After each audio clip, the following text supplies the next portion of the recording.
Alright, here on the Route 45 side of Dark Cave, we have one new Pokemon to go over, and it's Ursaring.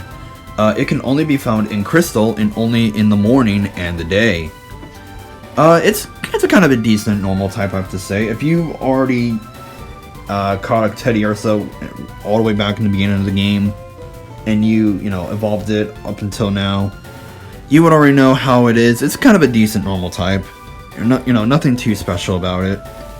Although it will eventually get a final evolution, some 20 years later, but we're not going to talk about Ursaluna here.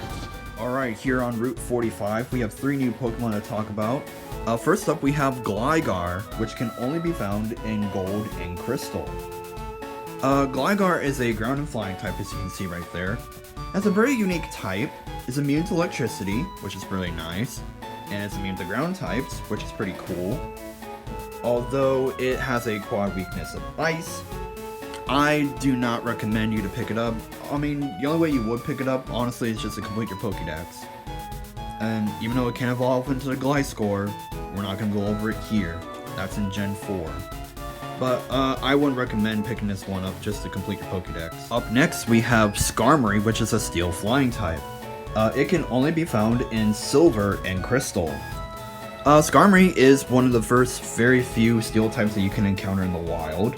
I really do like it. Has really good defenses, pretty decent speed.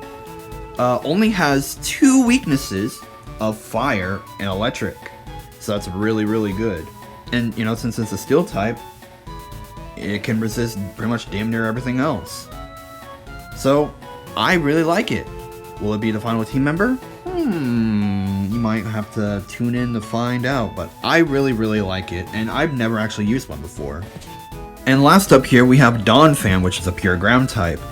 It can only be found in Crystal, and only in the morning and day. It's a pretty good, decent ground type.